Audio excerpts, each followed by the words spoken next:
Good afternoon and welcome for attending the Finance meeting today. My name is Zahira Naz and I'm Councillor for the Darnell Ward. I'm also the Chair for the Finance Committee. The meeting today is open to the public. However, Appendix C of the report at item 9 on the agenda is not available to the public or press because it contains exempt information relating to financial and business affairs. If members wish to discuss the information in this document, we will need to ask members of the public and press to kindly leave for this part of the meeting and will pause the webcast. The meeting will be webcast and the recording will also be available for people to view later through the Council's website. It is also possible that Sheffield Live TV will record and rebroadcast this meeting. We have received no questions from the public. Please can I request that mobile telephones and other such equipment are switched to silent mode as not to disturb the conduct of the meeting. There is no fire test planned for today. If there's an emergency evacuation, please take instructions from the Town Hall staff. The assembly point is Tudor Square. For the benefit of the webcast, I am going to ask each Finance Committee member in turn to introduce themselves. So we'll start with Marion. Marion Elliott, Green Councillor for Gleadis Valley. Councillor Martin Phipps for City Ward. Hello, Mike Chaplin, Councillor for Southey Ward. Councillor Mary Lee for Darnell Ward. Good afternoon, Councillor Ibiullah, Councillor for Netheridge and Sharrow. Shafak Mohammed Ecclesall. Glynis Chapman, Mosborough Ward. Mike Levery, West Ecclesfield and Vice Chair of the Committee. Thank you. Item 1, apologies for absence. Councillor Toby Mallison has sent Councillor Martin Phipps as substitute. Is there any other apologies? No, Chair. Item 2, exclusions of public and press. As above, Appendix C of the report at item 9 on the agenda is not available to the public or press because it contains exempt information. As I've said before, if members wish to discuss this information in Appendix C, we will need to ask members of the public and press to kindly leave for that part of the meeting and we'll pause the webcast. Is there any declarations of interest? No. Minutes of the previous meeting, page 11 of the agenda pack. Are these a correct record? And these for the committee on the 13th of June. Yeah, that's agreed. Thank you very much. Item 5, we have received no public questions or petitions for today's meeting. Item number 6 on the agenda is a work programme, and that's on page 17 of the agenda pack. And presenting officer is Rachel Appleyard. Thank you, Chair. So the work programme sets out all the items for consideration by the committee for the year. It also lists some other items which have been proposed and aren't yet on the work programme. There's been a few changes since the last meeting. The most notable is the inclusion of a referral from Council and Strategy and Resources Policy Committee of the ethical debt collection policy. From initial conversations with officers, it's likely a report will come to this committee around October time. There's also been a few additions to note since this agenda was published as well. They mostly relate to accepting or awarding grant funding. These are local authority housing funding, youth investment fund grant awards, awards from the Economic Recovery Fund, and a report on the lease of land at Millhouses Park. Thank you.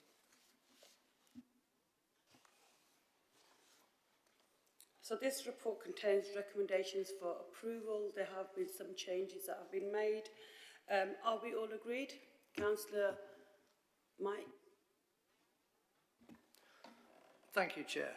In the previous financial year, we were receiving a monthly financial monitoring report, and that doesn't appear in the work programme. Does that appear separately, or are these to continue? Tony? Thank you, Chair. We're moving to a quarterly report in relation to finance. So the first of those will be here with you in September. Thank you. Any further questions? Okay, so this item did contain recommendations for approval. Are we all agreed? Yeah, that's unanimous. Thank you very much. Moving on to item number 7. This is in page 33 of the agenda packs and is Capital Approvals Month 2. And Damien Watkinson will be presenting. Thank you.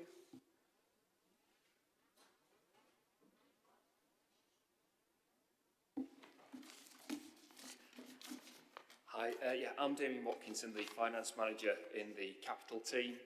Just here to present the proposed amendments to the capital budget that have come forward in the cycle this month. I'll take each policy committee area in turn. So under transport, regeneration and climate change, we've got 20-mile-an-hour zones. So we've got feasibility works at Netherthorpe and Bradway coming forward, and then the budgets for delivery of these at Herdings and Norton Lees. We've got some design works to be done on pedestrian improvements, which are small-scale improvements that are requested through the members of the public and that are assessed. So we're starting to do development work on addressing some of those. And a similar scheme on cycle support infrastructure, so a series of smaller improvements across the highways, installing pumps on highways, changing barriers to make cycling more appealing. We've also got an increase in the budget on the Broadfield Road Junction scheme, where there's going to be an additional crossing facility installed. So that's just increased the cost of that. We've got funding from some historical Better Buses funding to address that. So that will be added to the current contract that's been delivered by Amy. Under communities, parks and leisure, we're starting some feasibility work at Handsworth Rec. We've got around 60k of Section 106 funding that's to be used at that site, so we're just starting the work on what wants to be delivered at that site and how it will be put into practice. And there's also some design work happening on the next stage of the Parkwood Active Park scheme, which will be looking at access works, boundary works and more improved signage. And housing, we're just reducing one of the contributions to the capital budget actually, so they can do some feasibility work in revenue to work with Veolia about potentially attaching some more council properties to the district heat network. There's also a purchase going through of 6 apartments in Field Lane to come as part of the stock increase programme for council housing. We've got the Local Authority Housing Fund, which we've accepted funding for. There's just a correction to be made to the amount of match funding that we need to put into that, but that's funds we've received from central government as a city that's experiencing a high volume of Ukrainian refugees, so it's allowed us to obtain and refurbish more properties to be able to deliver on that. Then I think, yes, it's under education, children and families. We're putting in an annual allocation we put in for emergency funding, so repairs of a capital nature that have to be done responsively, as it were. So we put annually, we put a budget of around 100k in for that, so that will allow us to move quickly where there needs to be an immediate action taken, so that we've got a budget approved for that. There's then a series of adaptation works that have been done at Pipworth, St Catherine's and Norton Free School that's coming from our high needs capital allocation that we get from the government, just to make sure that those schools have got facilities suitable for some of the children that are attending, so that the school is accessible for them. And then also we've got works at Broomhall, Cartonole and Norton Free around the heating, mechanical and engineering. So we've got a regular assessment of the state of schools, and these have been identified as having heating and mechanical parts that may need replacement in the next few years. So we're trying to get on the front foot with that and do some of that replacement now, rather than waiting obviously for a failure on that. And then finally, there's a grant for acceptance, a capital grant regarding the city centre cycle hub that's going to be in Block E at Telephone House in the heart of the city scheme. That work's nearly complete. This is just to accept the grant funding from the city region as part of the active travel fund that will fund the majority of that. And I believe that's key things that are in there. Thank you, Damien. Councillor Levery. Thanks, Damien. I note what you said about the Ukrainian Home for Ukraine scheme, and that we're actually match funding it with nearly £1 million from the stock increase contingency. In terms of the HRA fund we've received this year, or at the end of last year, we were £17.7 million down on last year. Is this having any impact on the capital planning for council houses? This particular piece of investment, we've got in the stock increase programme a line about acquisitions, which is, you know, to increase the numbers. That is going to continue, and actually what this is allowing is actually some of that to happen a little faster than it would have done. These numbers will be in addition, but it's allowing us to bring forward these properties, and they will be absorbed into the general stock eventually, so that they will become general needs housing, you know, once refugees have moved on, or, you know, so actually I think it's the net impact of it at the moment, I think it is just stable. It might be allowing us to advance some things that we would have wanted to do anyway. Okay. Councillor Lee. My question's about the houses on Imperial Lane. Are they for general needs purposes? That's correct, yeah. Okay. Any further questions? Councillor Elliott. Regarding the schools requiring the renewals, were any other options considered other than boilers, any more sustainable options?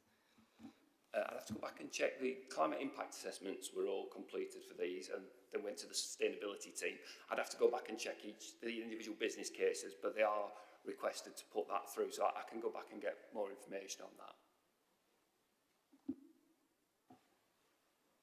No further questions and comments? Thank you for that, Damien. The report does contain recommendations for approval. Are we all agreed? Yeah, thank you very much. That's unanimous. Moving on to item number 8. And I believe that's Nathan Robinson. And that's on page 63 of the agenda pack, the Social Housing Decarbonisation Fund.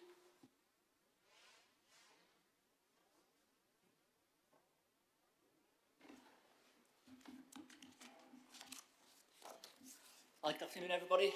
My name's Nathan Robinson. I'm the Decarbonisation Manager in the Housing and Neighbourhood Services. The report that I'm bringing to committee today is regarding the Government Social Housing Decarbonisation Fund, of which I'm pleased to say the Council's been successful in its bid for just over £4 million, £4,007,500. The project will directly support Sheffield strategies in terms of carbon net zero, tackling fuel poverty and affordable warmth. The recommendation for the grant is to offset some of the project costs in regards to existing capital programmes of works, which I'll mention later in the report, that will support the housing revenue account. So the purpose of the report today is seeking approval for the Council to become the accountable body for this grant funding. So the Social Housing Decarbonisation Fund is a grant by the government and is designed to improve energy performance in social homes on the pathway to net zero. The Council applied for the funding back in September last year and was notified in March that we've been successful for the £4 million. And again, the intent is for that to contribute towards the delivery of 370 council homes that will receive energy improvements. On this occasion, the Council undertook to submit its bid via a consortium, and in terms of the government grant schemes, it's tended to be that the government's preference has been councils looking to develop consortia as part of making a collective and stronger bid where councils can share knowledge and resources and benefit from economies of scale. So we investigated a number of different consortia opportunities and decided upon the North Eastern Yorkshire Energy Hub. And that's the one that we have pursued. So in terms of how the grant would work, we would draw down funding directly from the hub that again would be offset against the existing capital projects. The capital project that it's designed to support is in two parts. The first part of the scheme is that we'll be looking to complete external wall insulation to 253 solid wall houses across the council housing stock, which is at the total cost of about 11 million. And then part two of the programme is focused on 117 area-type system-built homes that will require significant structural work, but also we will look to improve energy performance through an insulated outer brick-constructed skin and cavity infill, so in total 370 properties. Obviously we'll look in terms of careful governance in terms of how we deliver the funds to make sure that obviously it's expended correctly and in line with how the grant operates. And I think that's everything. Thank you very much for that. Councillor Levery. Thanks, Chair. A couple of quick questions. Can you tell us a bit more about the consortium bid? So how do we determine how much we want within that bid and how's it worked out? So we aren't in any way limited by the consortium bid. So if the council had pursued its own bid, you know, we would have been in no different shape. So when we bid for the maximum that we possibly could under the grant fund. So there are a number of different cost caps that are set based on the works that have been done to each property. So we've sought to claim the maximum grant allowance per property, which for an EPC D rated property, which is the majority of the programme, that's at 10,000 per property, and for an EPC rated E property, that's 12,000. And then we can also claim an administrative amount for the project delivery. So we've claimed for the full sum that we possibly could for this programme. Okay, thank you. So I know that we complete the area homes, outstanding area homes in this programme, but only about half of the solid wall houses. So when will the rest of the solid wall houses be delivered? Because they are energy inefficient, and we know this one's doing at the earliest opportunity. Yeah, of course. So within the Housing Revenue Account business plan, the target is that for all council homes that fall below band EPC C to reach a C rating by 2030. And currently, colleagues within our asset management service are developing that sort of 5-year plan that gets all properties to that point, of which any of the solid wall properties which are likely to fall under an EPC C will feature into there. And that programme will be predicated on a balance of obviously delivering value for money, but also very much tackling the sort of worst properties first. So where does this fit in the priority scale in terms of getting things done? Because 2030 is a long way off. Sorry? 2030 could be a long way off if we end up there. So if we manage to get all these done, we've just got these last 253 to finish. Yeah, and again, you know, the social housing decarbonisation fund, the current government commitment is a total of 3.8 billion nationally up to 2030. So again, by being successful with these schemes, what that's allowing us to do is kind of accelerate that programme and bring those properties forward. So again, the ambition would be there'll be a later wave of social housing decarbonisation, which could be as soon as this year. Again, we will make an ambitious bid for that funding that then would potentially allow us to bring properties forward sooner. Thank you. Thank you. Councillor Lee. Are right to buy is included in this scheme, and if so, how does that work for those owner-occupiers? And some of those might even be privately rented out as well. So it is only social homes. There is a small provision for infill, but it is a very small amount that the government provides. The Department for Energy, Security and Net Zero, which is the government department that operates this grant funding, they've took Social Housing Decarbonisation Fund for social homes, and then there are other schemes for private sector. So the two kind of main funding sources for private sector currently is HUG, which is the Homes Upgrade Grant. Again, the council secured money under that scheme, and that specifically targets off-gas homes. There used to be a scheme called LAD, which was the local authority delivery scheme, but the government hasn't continued that. Their sort of main vehicle for the private sector in terms of the sort of wider stock is ECO, which is the energy company obligation. Again, we deliver that within the city, and we deliver an enhanced version called Eco Flex, which is what targets the private sector.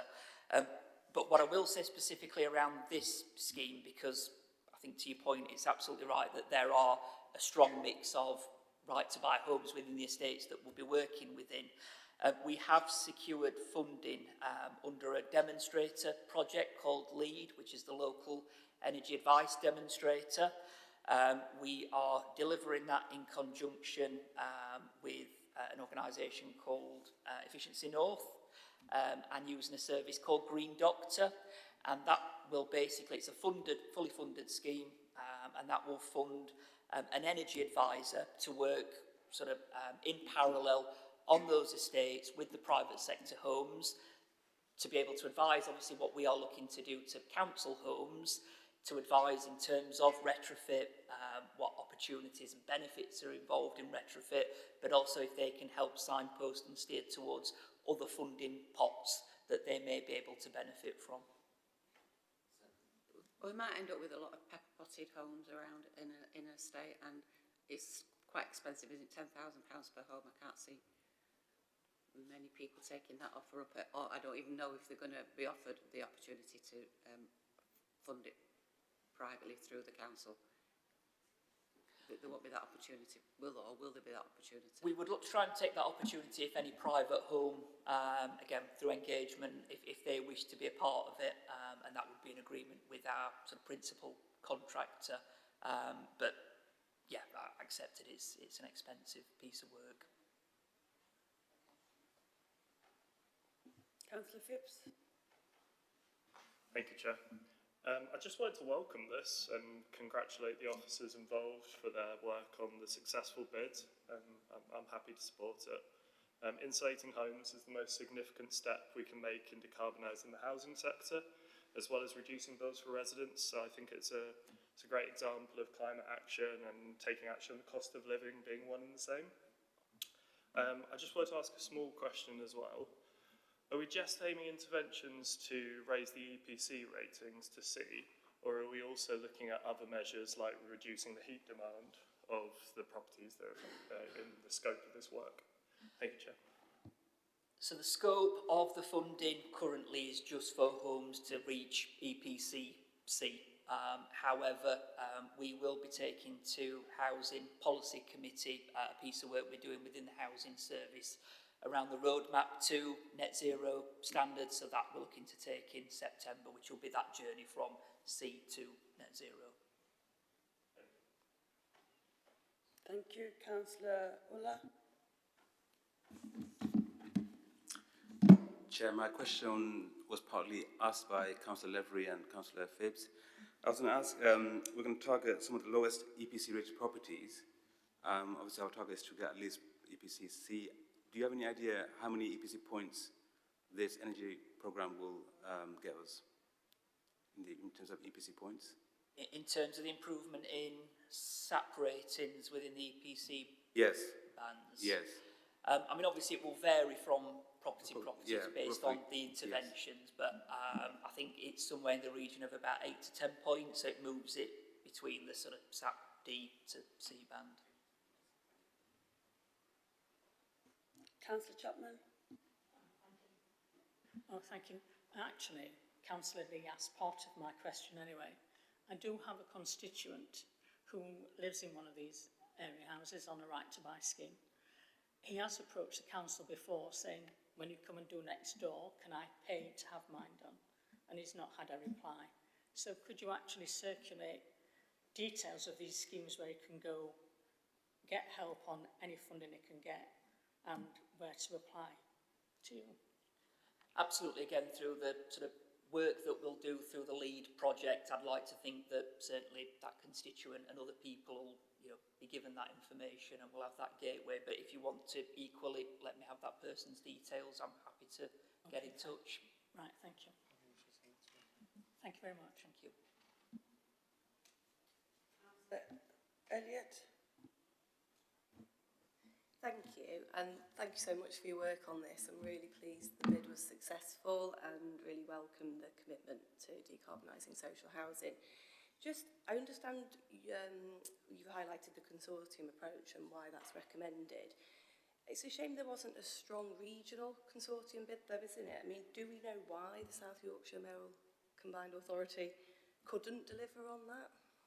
So that was our first sort of port call, but unfortunately Simca just didn't have the resources and the capacity to lead the bid. They are aware of it. We and obviously other members within the region have all sort of expressed the same position. I know they are expanding resources within the sort of energy and decarbonisation service. So I think the ambition is by the time the next funding regimes roll round that they will be in a position to lead a consortia bid.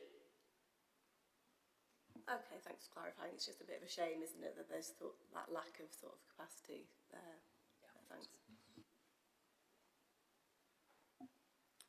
Thank you. There isn't any further questions or comments. I also like to welcome this new initiative. I think it's really important, especially to tackle fuel poverty. So well done to you and your team for drawing down that funding. There is recommendations for approval. Are we all agreed? Yep, so that's unanimous. Thank you very much. Thank you. Moving on to item number 9, and that's the Fargate and High Street, Future High Street Fund Front Door Scheme Update, and that's on page 77 of your agenda pack. And Tammy, Whittaker and Matt Heyman will be the presenting officers.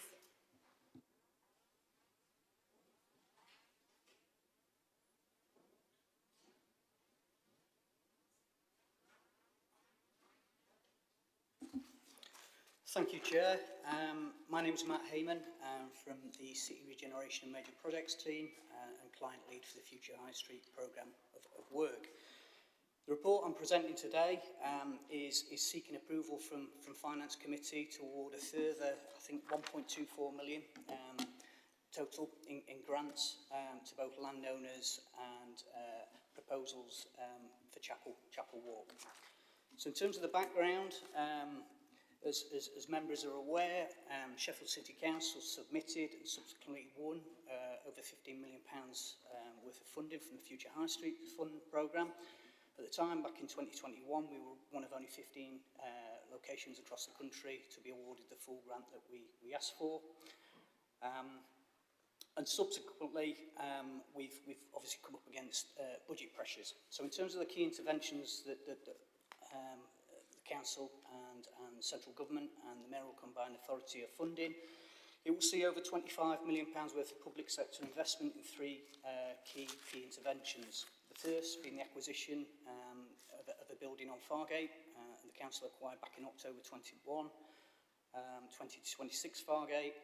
We've now secured planning permission and hopeful that we'll make an announcement in the coming weeks on selection of a long-term operator for that building, so that building is being dubbed Event Central. We're also looking at substantial investment in the public realm in terms of Fargate, and back in February of this year, we presented a report to reduce the scale of the first phase, concentrating on Fargate and increase the budget. And I think at a subsequent Strategy and Resources Committee, that uplifting budget was approved, and we're just about to submit a full business case to the MCA for that additional funding. And then finally, the third key intervention is working with landowners on something we've termed the new front door scheme. So that's the focus of today's report. To date, there's been some £2.7 million worth of grants already awarded. So back in November last year, Finance Subcommittee, as you were known then, approved grants to Orchard Square, also to the Montgomery Theatre on Surrey Street, and also to the Renew Sheffield project. Prior to that, there was also a grant awarded to 33 to 35 Fargate, and now that scheme is completed. So that was seeking to repurpose the building, working with the owners of the Medical Research Council to deliver over 20,000 square foot of flexible workspace, and that is now being marketed for letting. The original budget for front door scheme was 5.1 million. As I mentioned, we came to Transport and Regen Committee back in February of this year, and it was agreed to reallocate 1.1 million of that 5 million budget to the public realm project to ensure that we could start works on Fargate.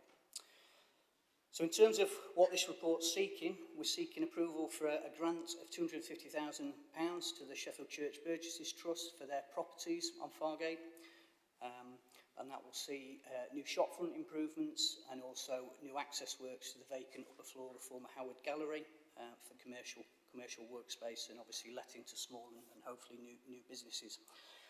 The second grant is, or the second grant proposed is for £650,000 to the Foundry, who manage the property, the Victoria Hall property on behalf of the Methodist Church, who are also a charity.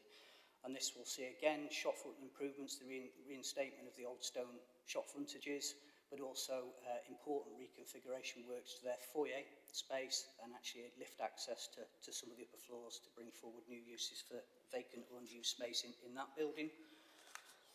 As part of the proposals as well, we're looking at commissioning a public art commission. So some of the feedback we received from committee members at Finance Subcommittee in November was that we should seek to do more on Chapel Walk to help the existing business, but also address some of the vacancy. So we're proposing here we earmark 250,000 and commission a public artist to come in and look at the previous art that was done. So we're looking at maybe new signs, entrance signs, but also shop signs, and potentially bespoke gating railings, as members know that Marks and Spencer's have recently closed their rear entrance. And also there are antisocial issues on Blackswan Walk. So what we're proposing here is that artists would come in and potentially look at gating those routes. The final grant proposed here, or award, is for £90,000 towards Renew Sheffield. So there has been one, or I think 2 rounds of Renew Sheffield so far. What we're proposing here is £90,000 will be dedicated to an open call for small and new businesses to secure modest, up to £50,000 grants towards the capital fit-out costs of moving into a vacant property. Obviously, that being prohibitive to new and small businesses. So I think that's a summary. The recommendations are for those grant awards. Any questions?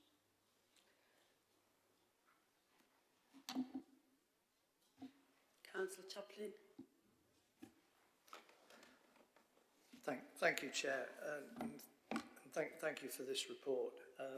It's really encouraging to see some investment, much needed investment going into Chapel Walk, because I don't think it's any secret that footfall and actual shopping in that area has been on the decline for several years. You mentioned something about gating, or did I mishear you on that? No, you were correct. Currently, there is a gate installed at the back of Marks and Spencer's, which is closed, so that route into the rear of Marks and Spencer's is no longer, unfortunately.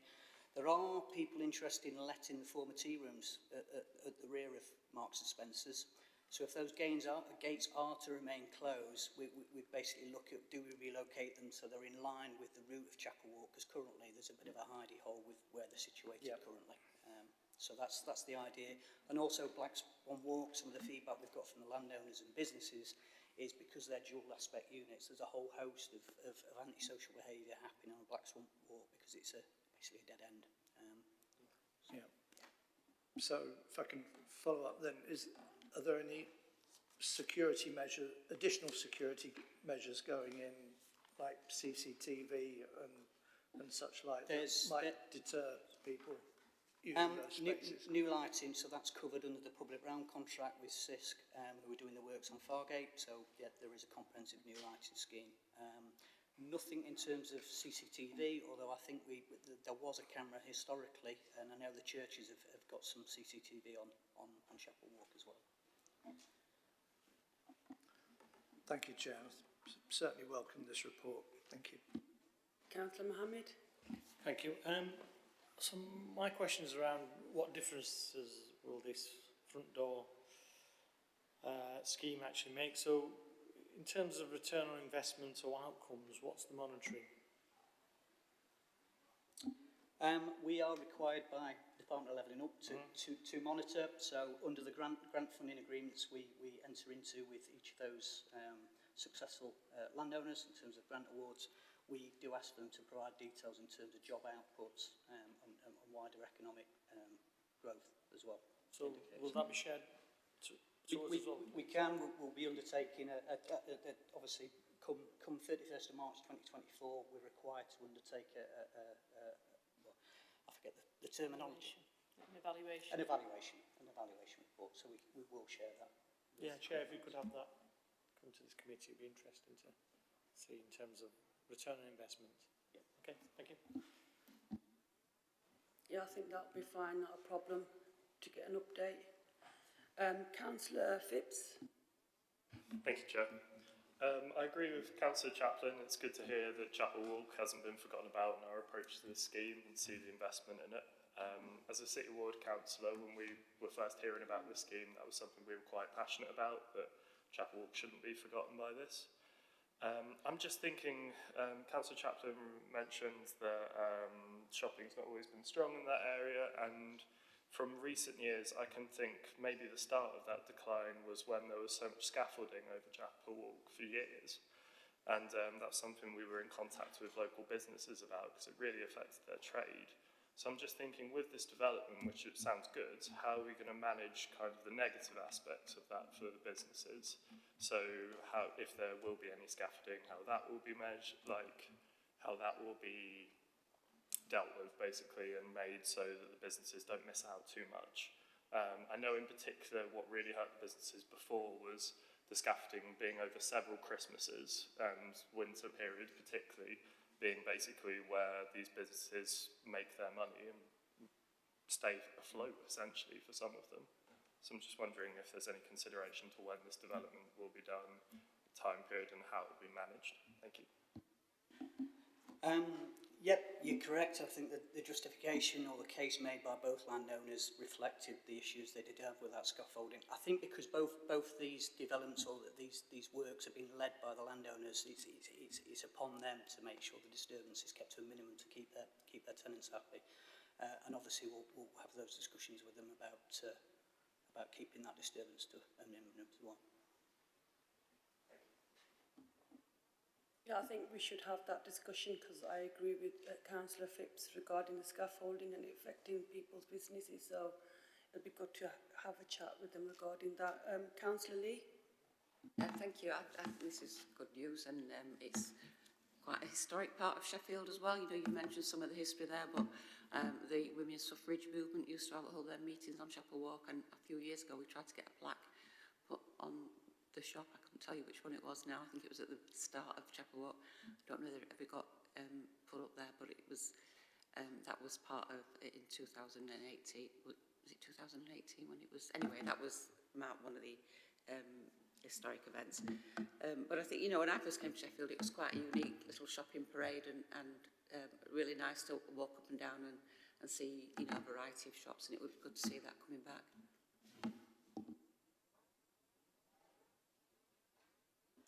Just quickly on that, I mean, the aim with the Public Art Commission as well is perhaps to celebrate some of that, share the brief with members before that goes out. Thank you, Councillor Ulla. I also like to echo my support for this capital improvement on Chapel Walk. It's a very historic part of the city. I noticed there are a number of empty units at the moment.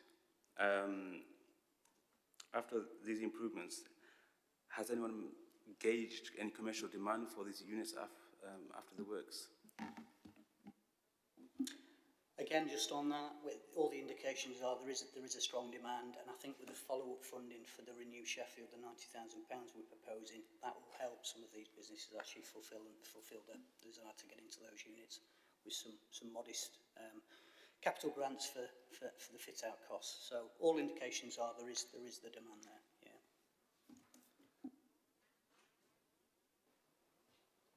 There isn't any further comments or questions, so thank you very much for that.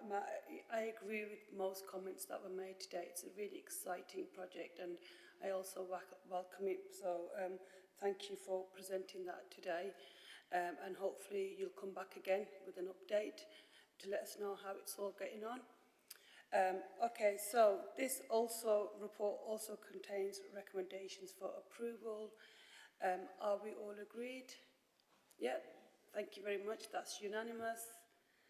Thank you.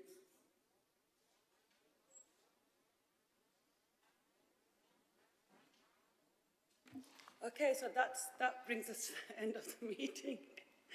I don't know why I was expecting something else on there. Thank you very much, everybody, for your time today. And hopefully see you again soon. I think the next one's on 1st of August. Thank you. Thank you, Chair, and thank you for keeping it so short.